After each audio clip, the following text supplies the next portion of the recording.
Welcome, Oris. I just want to say thank you to everyone who watches my videos.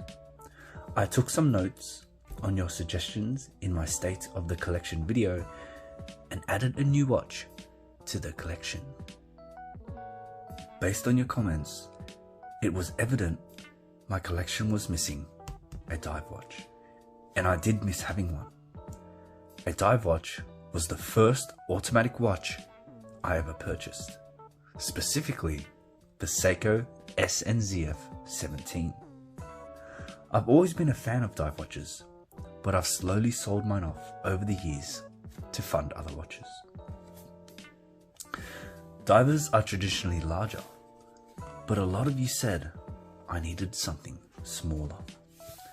Many of you recommended the Black Bay 58. The size was attractive and its aesthetics were timeless. A champion contender with a worrying weakness: an aluminium bezel insert.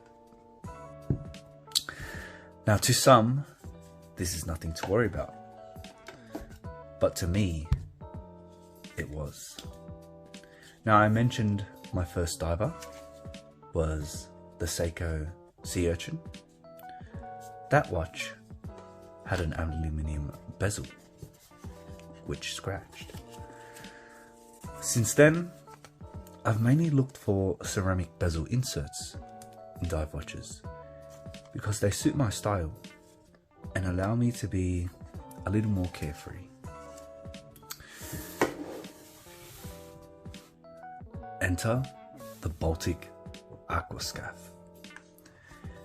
This watch popped up and I was immediately attracted to its vintage-esque styling, but something made it feel modern: the bezel.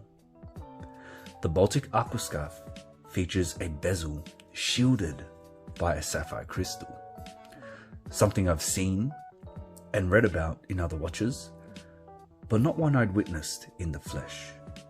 Its aesthetics were right up my alley, and its sizing, spot on.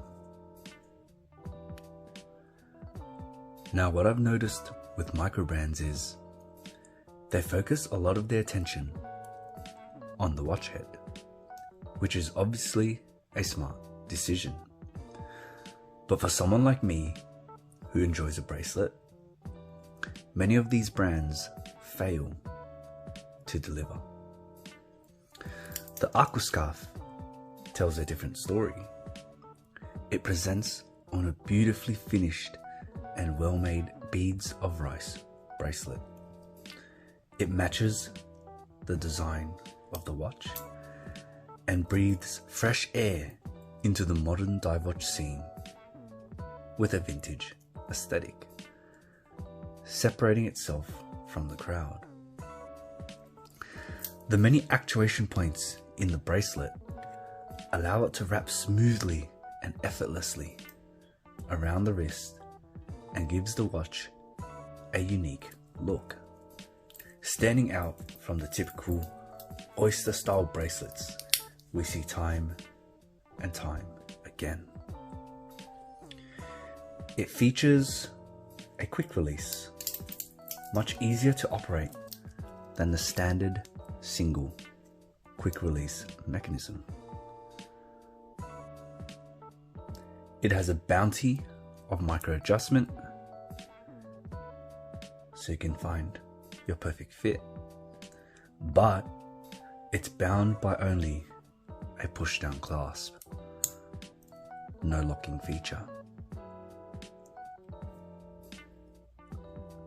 Many complain about the movement, specifically the Miyota 9039, which is found inside the watch.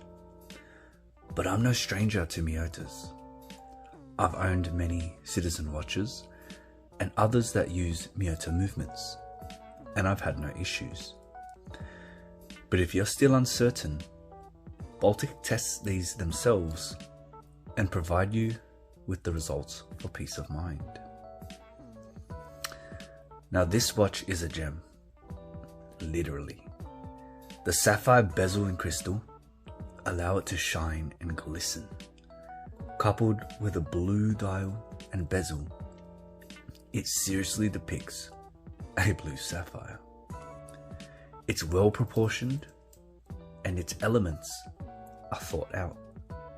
The slim bezel matches the slim markers. The sandwich quarter interval triangles add depth, emphasizing a diving nature. The minimal use of text illustrates a vast open ocean, and the deep blue dial and bezel mimic the deep blue sea.